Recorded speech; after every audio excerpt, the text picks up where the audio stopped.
The opiate of the people quotation goes on. And it goes on even more beautifully to say that... no, it's not from me. It's not from me. It goes on to say that criticism of religion has plucked the flowers from the chain, not so that men and women may wear the chain without consolation, but so that they may break the chain and cull the living flower. It's from Karl Marx. It's the opening of his critique of Hegel's philosophy of right. It's the most misrepresented quotation, probably, of the 19th century. It's the one where he doesn't say religion is the opium of the people. But he does. It's the one that shows that atheists are not dogmatists. But he does understand, essentially, in making that point, why religion still resonates today. He understands why religion is ineradicable, why it's part of the human makeup and personality, and why it's the most interesting argument that we have, because it was our first attempt at philosophy, just as it was our first attempt at healthcare, cosmology, astronomy, and so on. It's the argument that never goes stale. But I think one of the strengths of your book is that you do concede that religion is ineradicable. Given that reality, I mean, I come back to the point, why not drop the bagging and smearing, and let's say the solvent is respectful public discourse. We judge things by their fruits, and if there be arguments which are put which are misconceived, then we talk that out. OK, hang on. Father, you're the soul of charity, but I mean, who's been bagging and smearing? And you've said that twice now. As if you're sitting there, our only protection against a wave of smearing and bashing. I thought that as long as we have a civil conversation, we don't have to keep on saying that that's what we're doing. OK, in this civil conversation, we have an audience. We've got a gentleman up there with his hand up, and I'm going to come to you. This question's for Chris and for Waleed. Frank and Waleed. You said that we live in a pluralistic society, where a duality society. What is your views on gay marriage, and why is it there seems to be such opposition from the Christian and Muslim societies against it? OK, we'll take a quick answer from Frank and Waleed on that. I've just finished a national human rights inquiry. We've heard about this constantly around the country. I would approach the issue of gay marriage distinguishing two things. One, people of a religious disposition may have a view about what they call the sacramentality of marriage. I would see that as a separate question from the civil institution of marriage.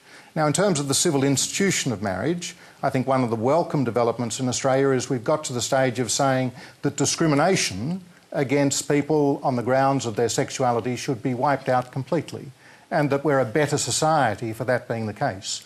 In terms of the next step, whether or not in civil law there should be a recognition of the bond between two men or two women as being the same as marriage as it's presently understood, the real issue, I think, is whether or not that decision is best made by our elected politicians or whether it's made by unelected judges. And I think at the moment in Australia the view has been that that should be a decision of our elected politicians. My own view is, moving around the country, I think that younger Australians, they don't see it as a problem. It's not an issue. I think for a lot of older Australians, it's still an issue, and guess what? A lot of them happen to be married. So in terms of a free and democratic society, for those who are civilly married, then we've got to bring them with us as we look at any change on that issue. All right, before I go to anyone else on that, you're watching Q&A. We actually have a video question that's going to, I think, continue this discussion. We're watching Q&A. Remember, you can send your web or video questions to our website. The address is on the screen, like this video from Joseph Bromley of Malmesbury, Victoria. Hello, comrades.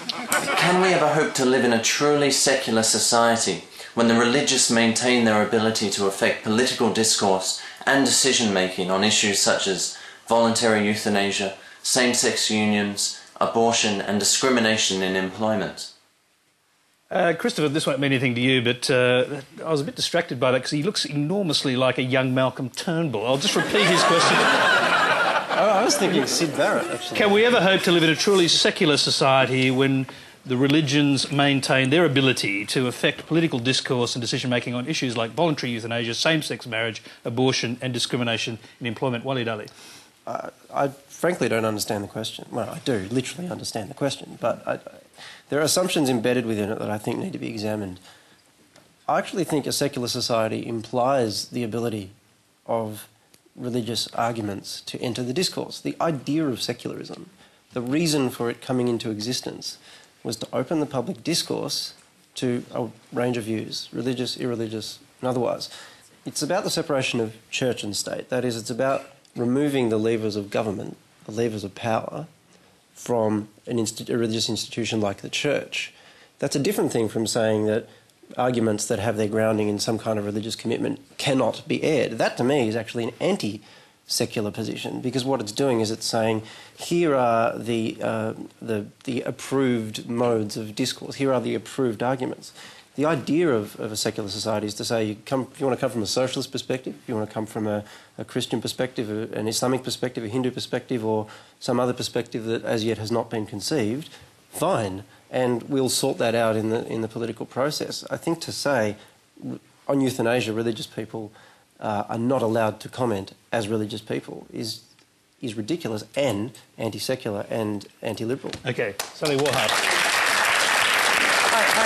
I agree with everything Waleed said. If what the question was meant to ask was, as meaning a society without religion, then I'd say you want to be careful what you wish for. And Perhaps he's talking about a society without politicians who are expressly religious. Well, then maybe we should all be praying very hard for that. I'm not sure, but you imagine. Or voting very hard for it. That's right. I mean, what Waleed said is absolutely true. Secularism means everybody can get involved, and it's a great thing about a country like this.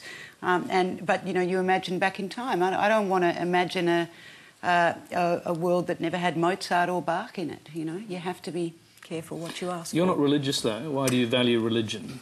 Because I think that I'm interested in what drives human beings, in what makes human beings human, and I think there is obviously, whether you're religious or not, there is something in human beings that passions and faith override reason. In just about everything we do, from we get up in the morning and we choose what to wear, or there's a lot that's going on in human behaviour that is not that well thought out, and in fact a lot of our reason is in analysis. It's after the fact, and I think that none the worse for that, though. Well, you need both, Though it's true there aren't many secular Gothic cathedrals, for example. But Verdi could write a beautiful. What do you call the Kremlin? No,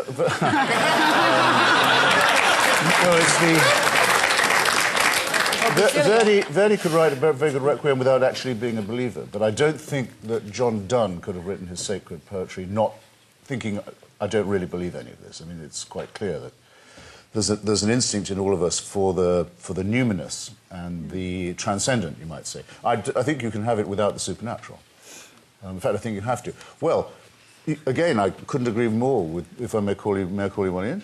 Well, that's what secular means. But in that case, I think it behooves the religious to say what they genuinely mean. Now, Frank just talked about homosexuality as if the Church had never condemned it as a mortal sin. Yes. I mean, it's extraordinary. I would not know that you were a member of the Society of Jesus, except that it was a very Jesuitical point you were making. and concealed your made one. And I'm sorry, Waleed, it's the same. Islam says the same. You cannot be a good Muslim and publicly be a homosexual. Why don't you, given the wonderful freedom of a secular conversation, where no one's going to say anything about your right to say it, why don't you say what you actually think? How about that? OK, yes, Anne, and then I'd like to hear from Frank. Can I just say that what I find interesting about your book, Christoper, is that everyone's the same, and yet we're all violently different. And if you are a cultural Catholic, as I am, I don't listen to what the Pope says every day and take my guide from him. My mother, who's 84, says she had a Vatican bypass 30 years ago.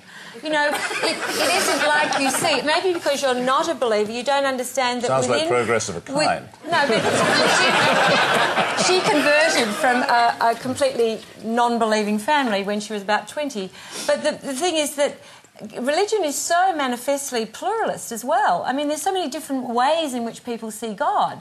And even within the Catholic Church, there's violently different ways in which people practice their faith. Did you say and violently? The idea... I missed that. You did say violently. Well, violently, I know you well, I didn't agree mean with you. I agree with you on all that you say about violence among religion. And that's the point. I like the old Greeks and the Romans. You had a god of war and a god of peace. And